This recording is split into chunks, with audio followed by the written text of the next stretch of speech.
चलिए स्टूडेंट्स, आगे हम पढ़ लेते हैं। हमने अभी तक ऑब्जर्वेशन करी थी केमिकल रिएक्शंस की, ठीक है। तो अब इसके आगे हम उसकी कैरेक्टरिस्टिक्स पढ़ते हैं और बारी बारी से हर एक कैरेक्टरिस्टिक्स को आगे बढ़ाएंगे। क्लियर है? तो सबसे पहले आपके पास आता है चेंज इन स्टेट। सबसे पहला जो हमने पढ़ना है वो है चेंज इन स्टेट। तो स्टेट के अंदर कैसे चेंज आते हैं, जरा इसको डिटेल में समझिए। देखिए फॉर एग्जाम्पल, अब मैं यहां पर एक एग्जाम्पल लेती हूँ, जैसे बर्निंग ऑफ मैग्नीशियम रिबन, है ना। बर्निंग ऑफ मैग्नीशियम रिबन जो कि आपकी एनसीईआरटी की बुक्स में भी गिवन है। तो जब मैग्नीशियम रिबन को आप बर्न करते हैं तो देखिए आपके पास, मान लीजिए सपोज करिए ये आपके पास एक कैंडल है, ठीक है, और यहां पे ये आपका एक मैग्नीशियम का रिबन है, Mg रिबन।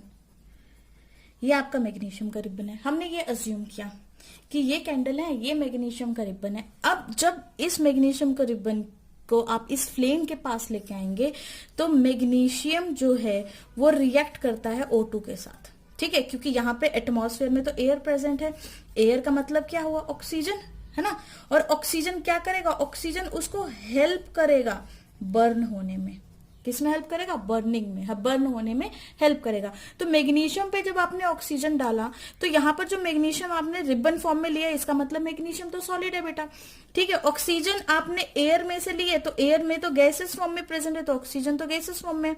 अब जब ये रिएक्शन हुई तो आपके पास जो प्रोडक्ट बनेगा दैट इज मैग्नीशियम ऑक्साइड। क्या प्रोडक्ट बना? मैग्नीशियम ऑक्साइड, ठीक है। और मैग्नीशियम ऑक्साइड जो प्रोडक्ट बना मैग्नीशियम रिबन से, ठीक है। अब हम ये याद रखेंगे कि जब भी मैग्नीशियम बर्न करेगा, it Burns, very important, it Burns with कौन से फ्लेम के साथ? With white flame. White flame के साथ वो बर्न करता है। Very very important. इसमें आपका बोर्ड एग्जाम्स में इस पे क्वेश्चन पूछ लिया जाता है कि किस फ्लेम के साथ वो बर्न करता है, तो वो व्हाइट फ्लेम के साथ बर्न करेगा, ठीक है। तो यहां पर ये रिएक्शन कंप्लीट हुई। देखिए मैग्नीशियम सॉलिड था, मैग्नीशियम सॉलिड से ऑक्सीजन जो आपका रिएक्ट हुआ, क्लियर हुआ। तो यहां पर फिर से प्रोडक्ट की फॉर्मेशन हुई, सॉलिड, मतलब सॉलिड गैस ने बना के फिर से सॉलिड आपका कंपाउंड बना दिया। क्लियर है ये बात? ठीक है। तो इस तरह से आप बोल सकते हैं कि इस कंपाउंड की फिजिकल स्टेट चेंज हुई है, मतलब ये आपको एक पाउडर फॉर्म में मिलेगा, powdered form, okay. Powder form, यहां पर रिबन फॉर्म थी, यहां पे पाउडर फॉर्म होगी, तो आप इसे कह सकते हैं ना कि फिजिकल स्टेट चेंज हुई है। उसी तरह से अगर मैं आपसे एक सेकेंड एग्जांपल लेती हूं इस टॉपिक से, तो अब मैं ले लेती हूं कि PbNO3 का होल ट्वाइस। इसको देख के आप वैसे डर गए होंगे, इतना बड़ा सा क्या है NO3, फिर बाहर ब्रैकेट में ट्वाइस लगा दिया, ठीक है। कुछ भी नहीं है, मैं अभी आपको समझाती हूँ कैसे बना।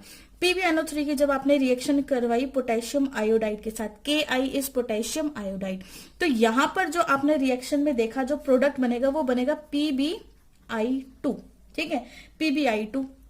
तो ये जो PbI2 है इसे प्रेसिपिटेट्स बनेंगे, प्रेसिपिटेट्स, ओके। याद रखना कि इसके प्रेसिपिटेट्स बनेंगे। और ये दोनों सॉल्यूशन जो है वो आपके लिक्विड हैं, ये भी लिक्विड सॉल्यूशन है और ये भी लिक्विड सॉल्यूशन है, और यहां पर ये क्या बन गया? सॉलिड सॉल्यूशन बन गया। क्लियर है ये बात? तो अब देखिए, जब भी लेड नाइट्रेट में वेरी वेरी इंपॉर्टेंट, लेड और नाइट्रेट दोनों को अलग करके देखिए। लेड यहां पर क्या पॉजिटिवली चार्ज होता है, नाइट्रेट नेगेटिव चार्ज होता है। पोटेशियम आयोडाइड में K पॉजिटिव होता है, आयोडीन नेगेटिव होता है। तो आपने क्या करना है, एक के पॉजिटिव को दूसरे के नेगेटिव के साथ, इस पॉजिटिव को इसके नेगेटिव के साथ क्रॉस कर देना है, पॉजिटिव नेगेटिव, ठीक है।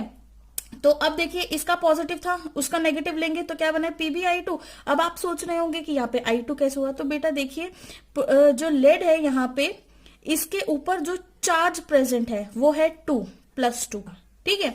और आयोडीन जो होता है उसके ऊपर जो चार्ज होता है वो -1 का। वैलेंसी जब हम लिखते हैं तो हम चार्जेस को नहीं लिखते, मैं सिर्फ आपको बताने के लिए चार्जेस लिख रही थी। अब आपने इनको क्रॉस कर दिया, तो जो प्रोडक्ट बना क्या बना? Pb से 1, ठीक है, और आयोडीन से 2, तो आपका कंपाउंड आ गया PbI2। समझ में आई? वैसे ही हमने ये भी बनाया, Pb यहां पर 2 है और NO3 जो है नेगेटिव जो है यहाँ पर 1 है, ठीक है। NO3 नेगेटिव, ये 1 जो इस तरह के जो आयंस होते हैं इनके ऊपर जो चार्ज होता है वही उसकी वैलेंसी होती है। आपने इनको भी क्रॉस किया तो प्रोडक्ट क्या बना? PbNO3 का होल ट्वाइस। समझ में आई बात।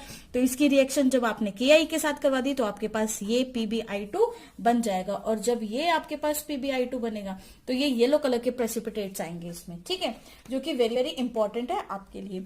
अब आप एक वेरी इंपॉर्टेंट रिएक्शन जो बिल्कुल ध्यान से समझिए कि जब भी हम थर्ड, अगर मैं रिएक्शन की बात करूं, अगर मैंने किसी भी मेटल को H2SO4 के साथ रिएक्ट कर दिया या किसी भी एसिड के साथ रिएक्ट कर दिया, ठीक है, तो जो आपका प्रोडक्ट बनता है वो बनता है ZnSO4 प्लस H2 बनता है कि नहीं। अब देखिए ये भी सॉलिड है, ये लिक्विड है, ठीक है।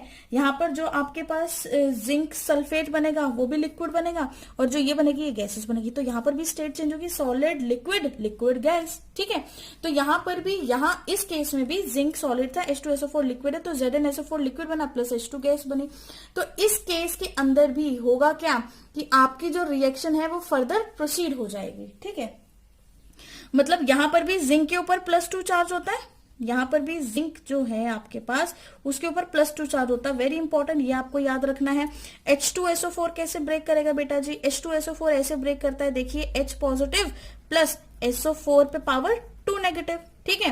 तो अब कोई कंपाउंड तभी बन सकता है जब उसके आयंस के ऊपर जो है चार्जेस सेम हो। अब देखिए यहाँ पे जो हाइड्रोजन है, हाइड्रोजन के ऊपर पॉजिटिव चार्ज है और सल्फेट पे 2 नेगेटिव, तो इसको कंबाइन करना मुश्किल है। ये कंबाइन कब होगी? जब यहाँ पे 2 हाइड्रोजन आएंगे, क्योंकि हाइड्रोजन एक से ज्यादा इलेक्ट्रॉन तो लूज कर ही नहीं सकता, क्योंकि उसके पास एक ही तो इलेक्ट्रॉन रहता है, ठीक है, समझ में आई। तो इसलिए यहाँ पर मैंने 2 हाइड्रोजन लगा दिया।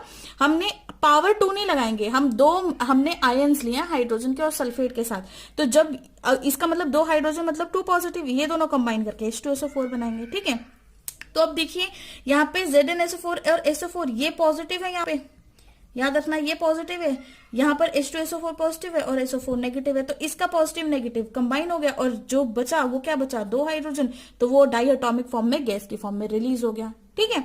तो यहाँ पर भी हम इसको कंपाउंड को बनाएंगे जिंक और SO4 2 नेगेटिव। जिंक पे पावर 2 है, इस पे भी पावर 2 है, इसको क्रॉस करिए तो क्या बनेगा?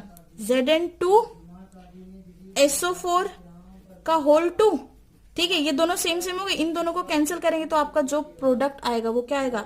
ZnSO4, ठीक है। तो अब मुझे लगता है कि ये 3 एग्जाम्पल के साथ आपको ये जो चेंज इन स्टेट का कंसेप्ट है बहुत अच्छे से क्लियर हो गया, ठीक है।